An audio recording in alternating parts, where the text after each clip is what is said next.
Welcome, dear students, to EPG Pathshala. I am Dr. K.S. Nagaraja. I will be teaching the course on historical linguistics. In this particular module, I will be talking about semantic change.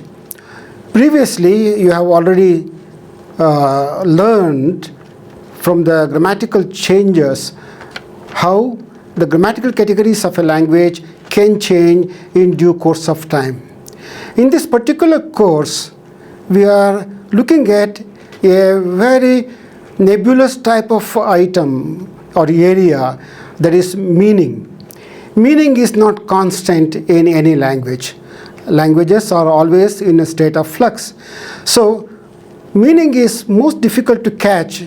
Maybe that's why the first generation linguists kept semantics away from the core linguistics.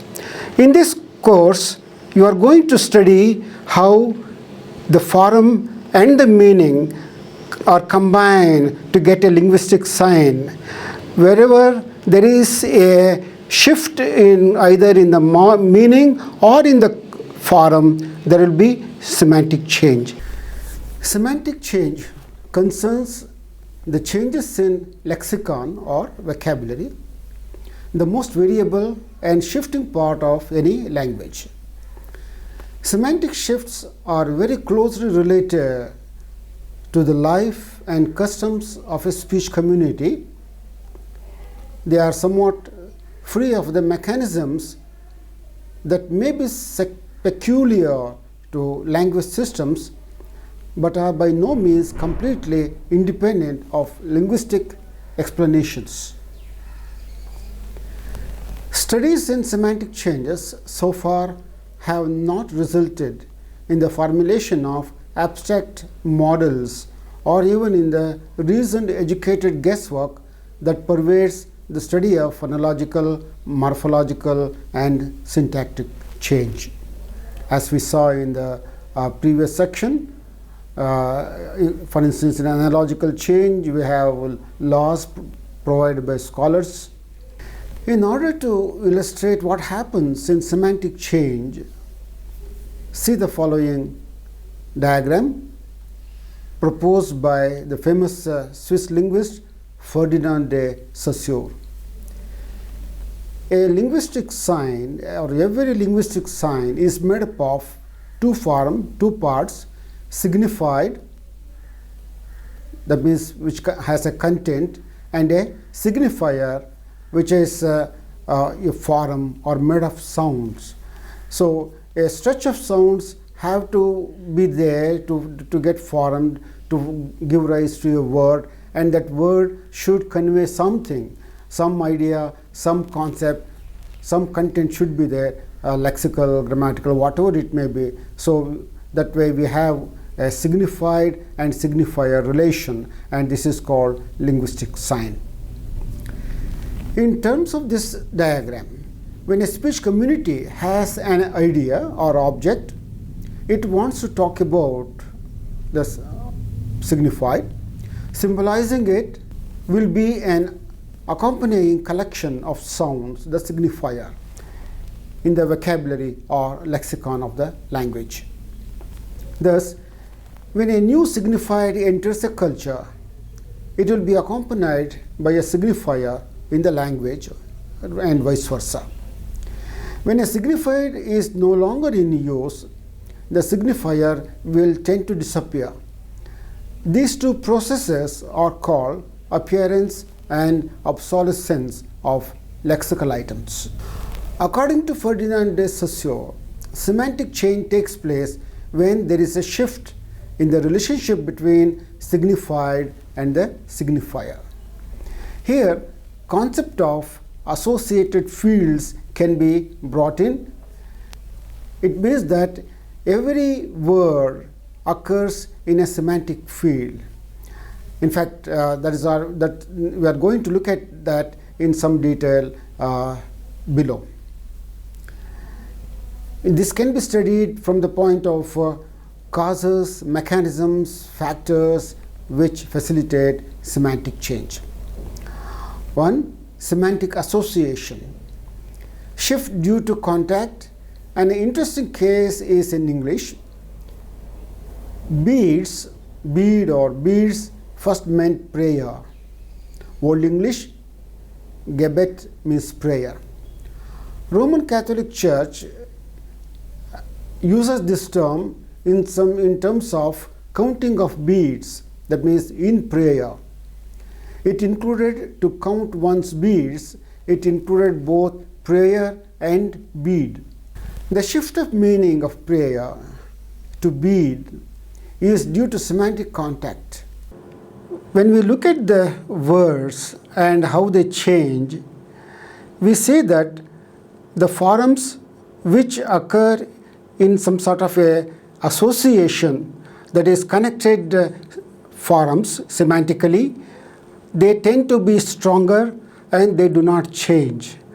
The forms like, for instance, connected with residence or accommodation like hut, home, house, etc., they tend to continue for longer period than forms which occur in isolation. For instance, if a word like prayer earlier meant something, and because of the association of the church, it got a different meaning. In fact, even the use of beads came to be associated with prayer. So this association not only maintains the forms and also the meanings, but many times extends the meaning from one to the other.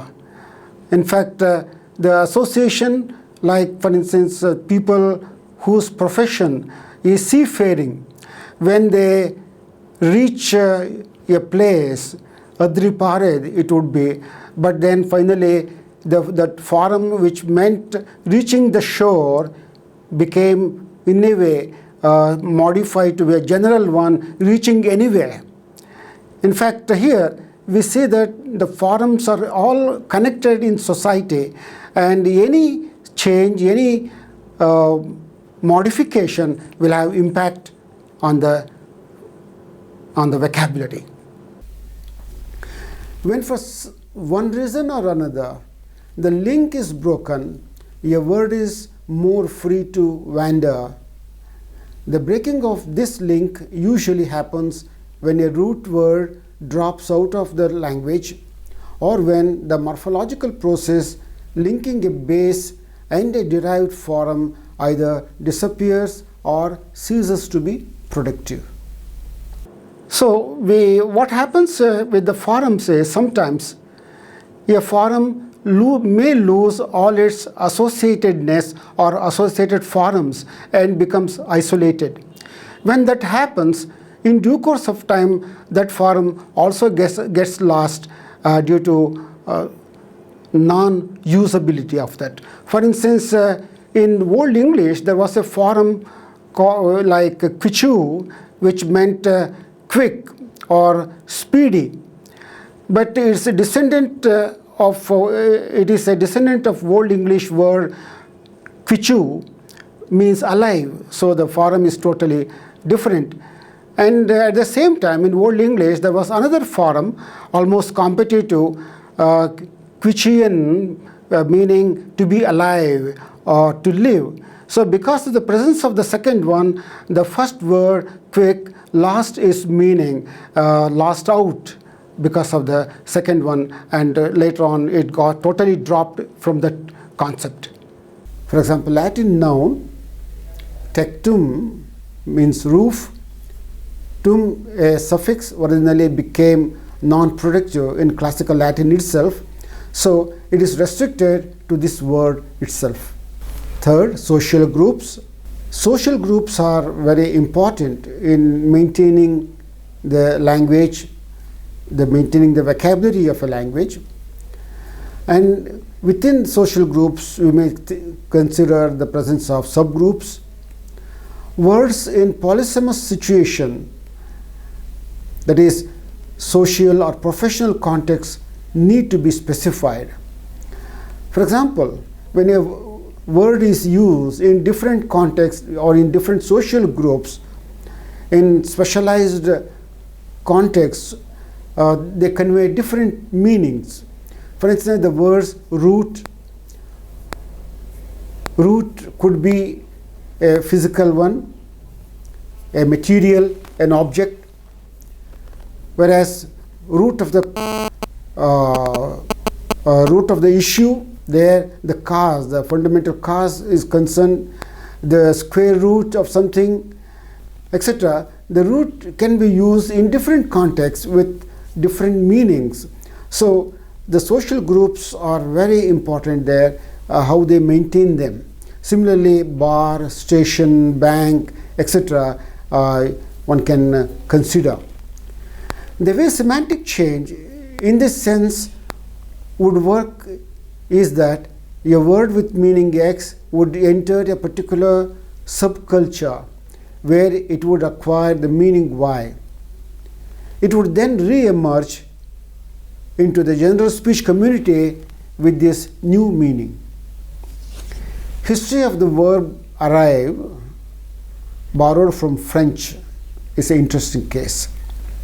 Etymologically, we can trace the word back to a forum, adripare, to reach the shore, which in turn is composed of three Latin elements.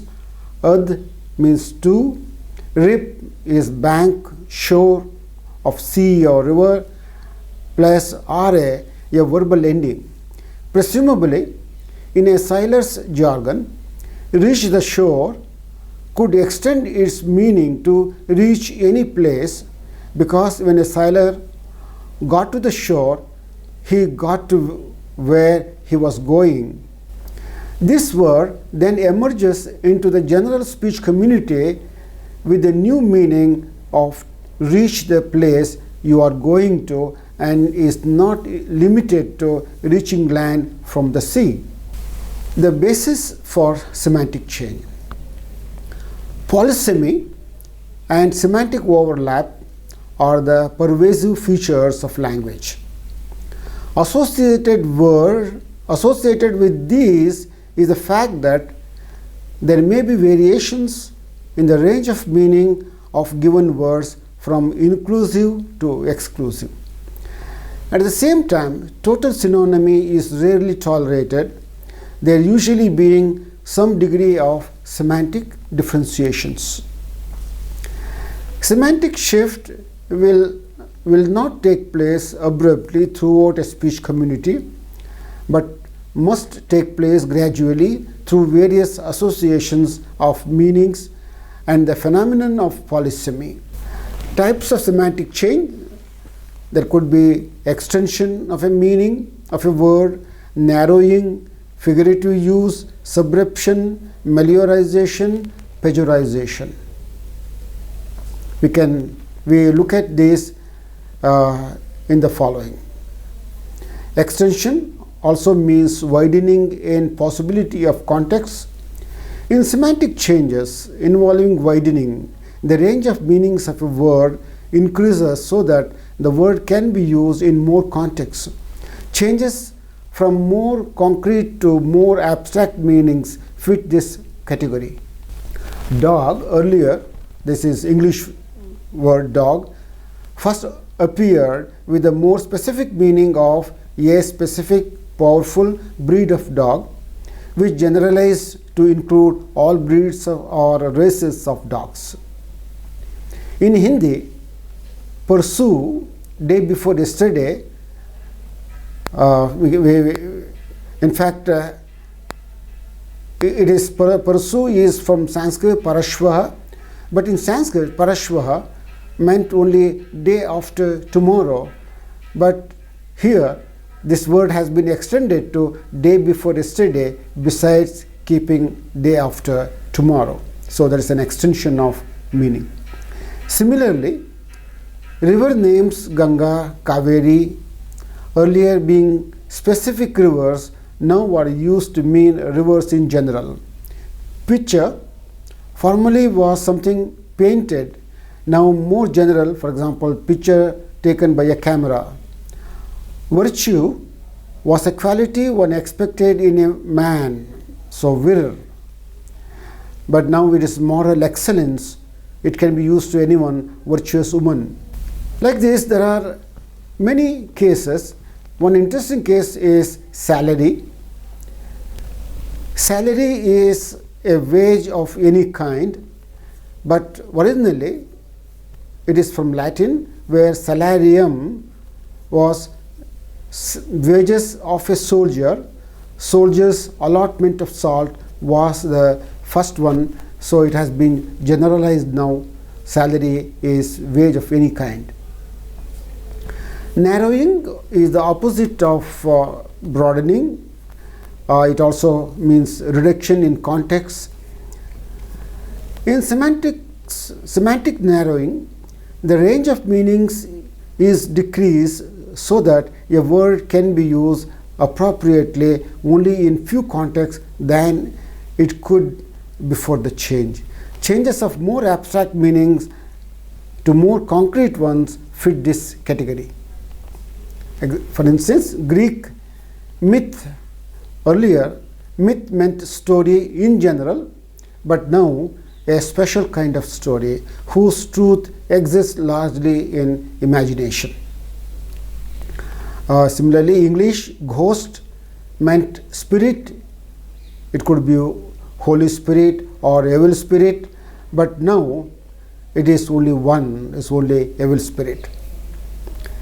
Further, English deer, which meant animal in general, now it is one of the commonest wild animals. Similar to deer, we see in Sanskrit mriga. Mriga meant animal. So Mrigendra is king of animals, but now mriga means deer only. Exactly similar to the English situation. Next one, figurative speech. Usages like old age, evening of life, we give rise to this kind of situation. Almost any word can be used figuratively on a given occasion, but when the metaphor sticks and comes into general usage, the word can be said to have acquired a new meaning.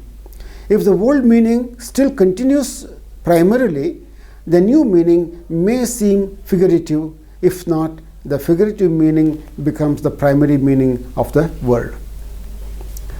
While extension and narrowing of meaning are relatively unconscious processes which very gradually expand or limit the reference of a word, the semantic change due to figurative use of language in its early stages involves a more conscious and deliberate transfer serving aesthetic purposes or poetic purposes. For instance, bottleneck.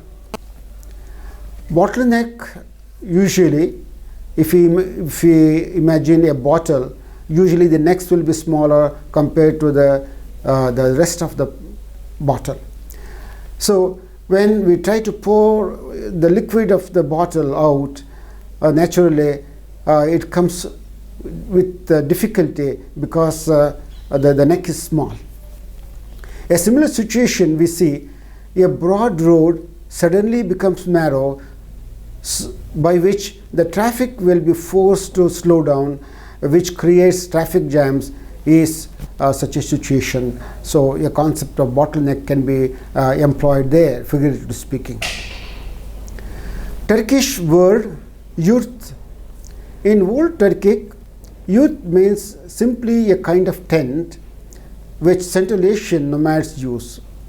In the modern language of Turkey, however, the primary meaning of the word is country, fatherland. The figurative use involves seeing the home of the individual family, the tent, as symbolic or similar to the home of the whole nation. Metaphor, metonymy, etc. Metaphor, the definition of metaphor from Greek metaphora, transference, vary and often vague. Metaphor involves understanding or experiencing one kind of thing in terms of another kind. of thing thought somehow to be similar in some way. Metaphor in semantic change involves extensions in the meaning of a word that suggest a semantic similarity or connection between the new sense and the original one. Metaphor is considered a major factor in semantic change.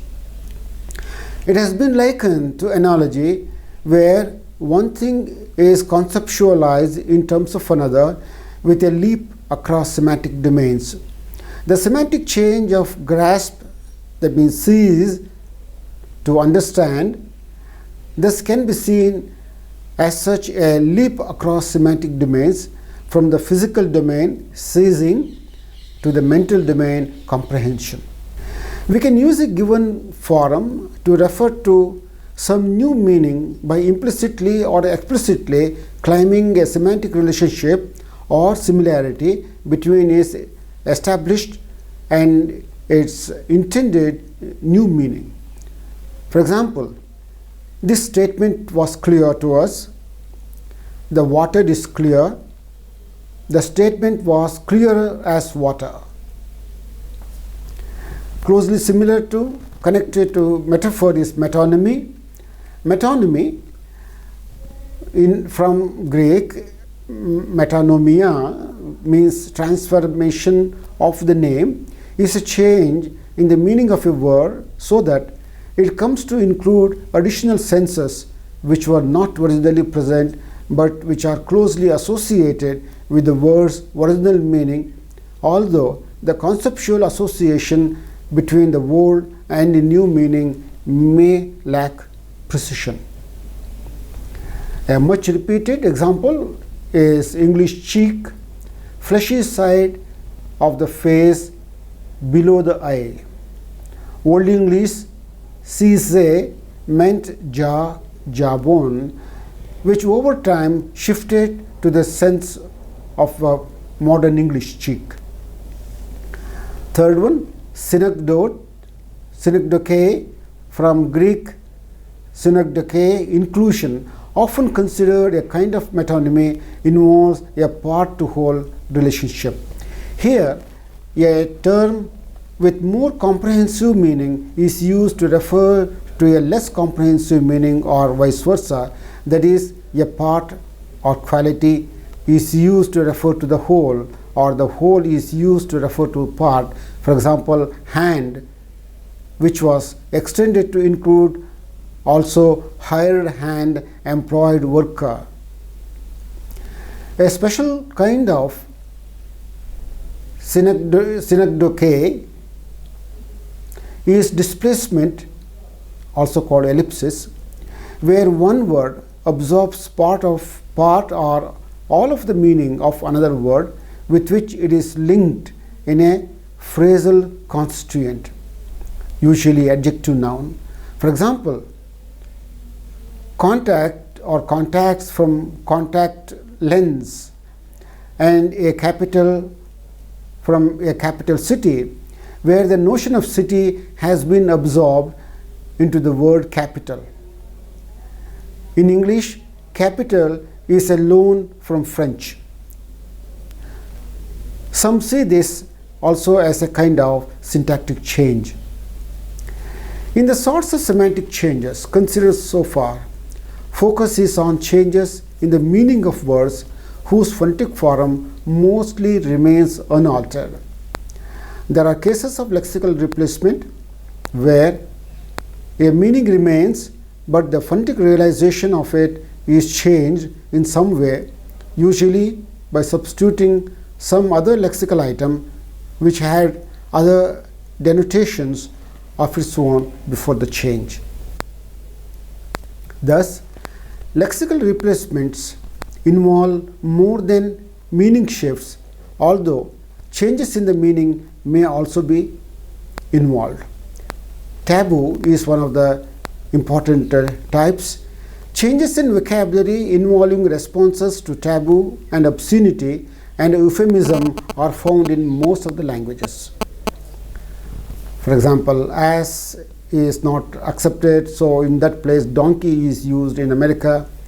in dialects of English where bloody is obscene, what is generally called a bloody nose in North America becomes blood nose or bleeding nose in order to avoid the taboo form.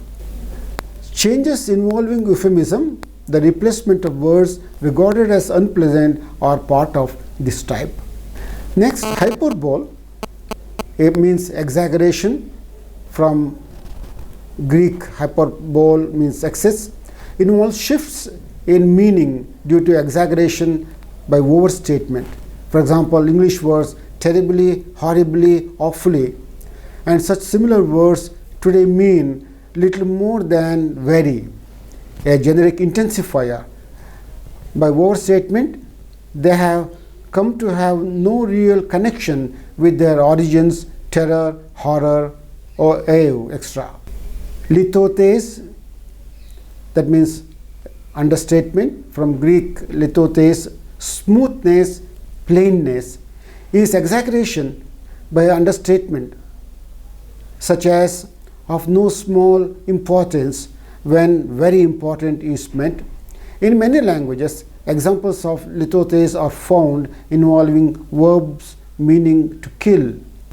Next, semantic shift due to contact. In a language, in a Mayan language called Quiche, kek originally meant deer. However, with the introduction of horses with European contact, kek came to mean horse. Alteration of meaning: a camp is a cottage for summer relaxation. Plume, feather becomes pen for a writing implement. Bengali, other is affection, whereas in Gujarat, other is respect. Semantic changes of some surprising etymologies we can observe. The words here, for instance, villain earlier meant farm laborer. Now we know what a villain is. From fault finding becomes taxation. A man's hat becomes bonnet. Equipment becomes furniture. Another type is subreption. Basically, it is the continued existence of a signifier while the signified changes within some real or some intellectual way, that is, in terms of understanding, without a disruption or sharp break in the history of the word concerned. For example, artillery, this is from Middle English artillerie, to refer to the physical means of ground warfare. Catapults, crossbow, mortars, howitzers, cannons. Earlier, in the Middle Ages, in the warfare they used to use catapults, crossbows, but now they use mortars, howitzers, cannons. Even then, they are all come under the category artillery. So the concept of house, book, etc. are similar. Another type of semantic change is meliorization, that means elevation of meaning. A word having a negative meaning becomes positive in this type of change. In Old English, knight was boy or slave. In New English, knight is a highly respected personality, nobility, for instance. Similarly, in Old English, pratik means crafty, sly. Now it has become pretty, a positive meaning. The opposite of that is pejorization or degeneration. A word with positive meaning gets a negative value. For example, English, we have in Old English, nafa, a youth, child with a positive meaning, came to become a rogue. Knave means rogue, which was so we see that it is highly negative in its connotation. The above classification of semantic changes shows that they are not necessarily distinct from one another. Rather, some of them overlap and intersect.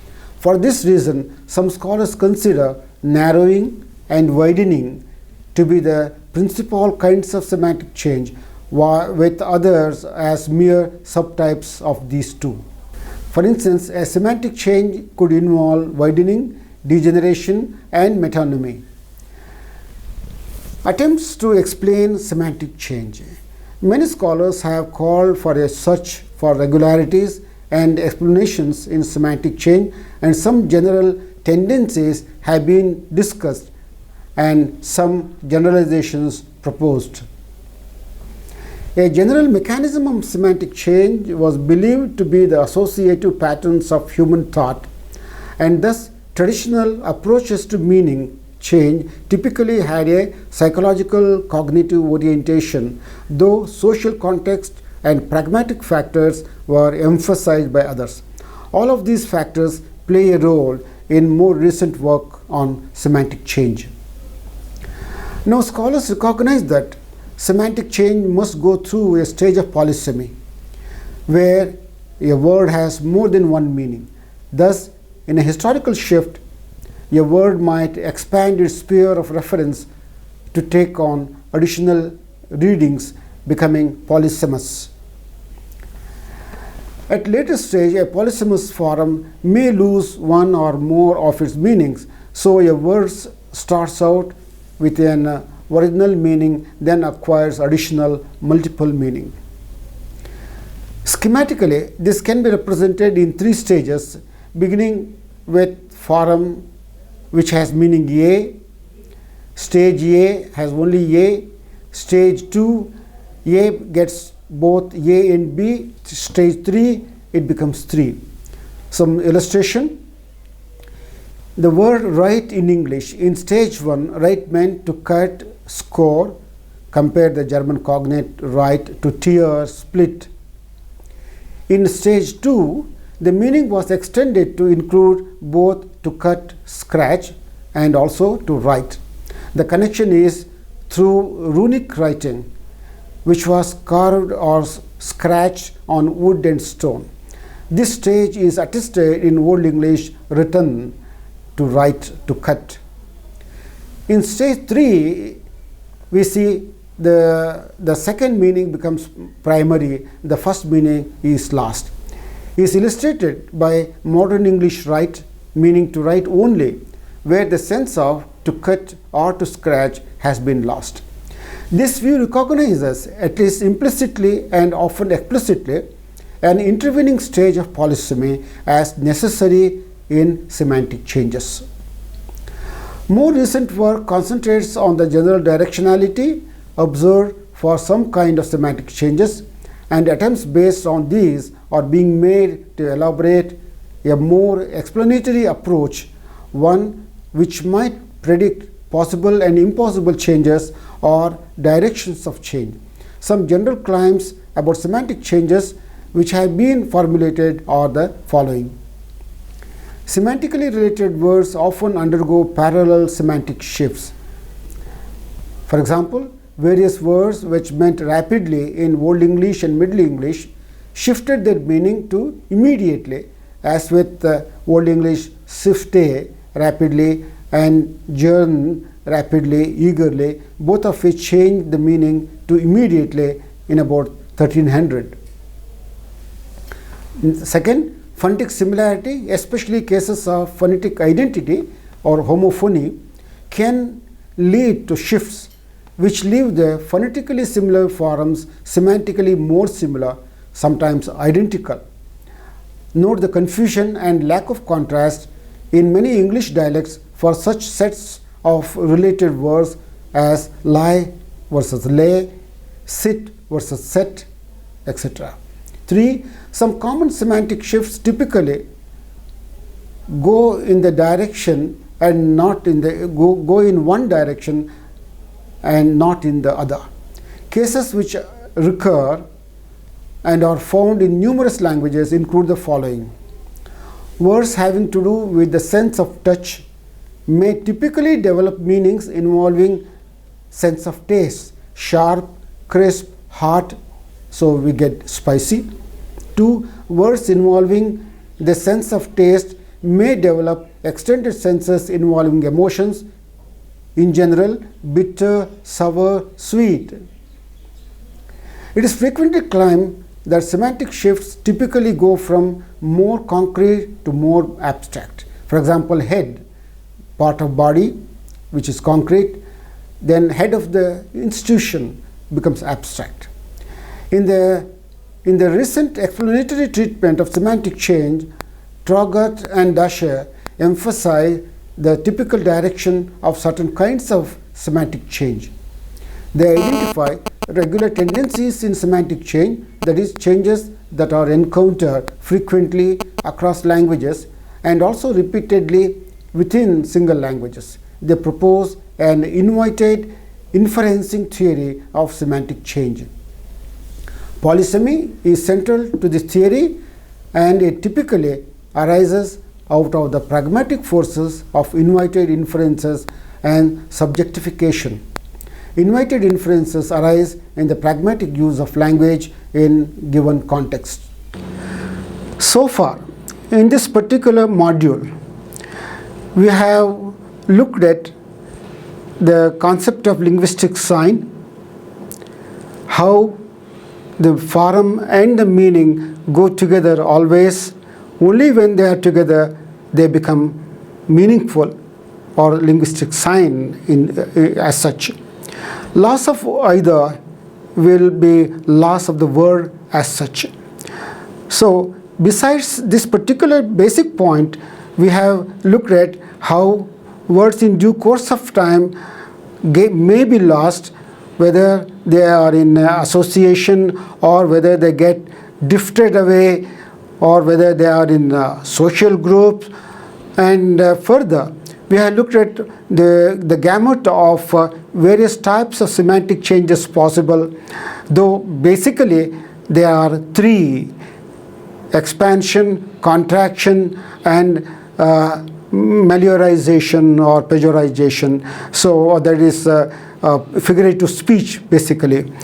And also we have looked in this particular module the various types of metaphors having significance in the language. In fact, man being creative, metaphors are used extensively, particularly in poetry or even in day-to-day conversations to make speech more attractive.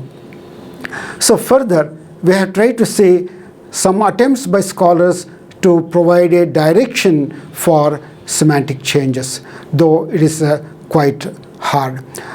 Also, some scholars have noted that the vocabulary provides some clue to the direction of change, and though as it is based on a few languages, more work needs to be done in this area. Some scholars think that it is possible to provide theories of semantic change on the lines of theories or laws found in sound change, in analogical change, but then more needs to be done because of the very nature of meaning. Thank you.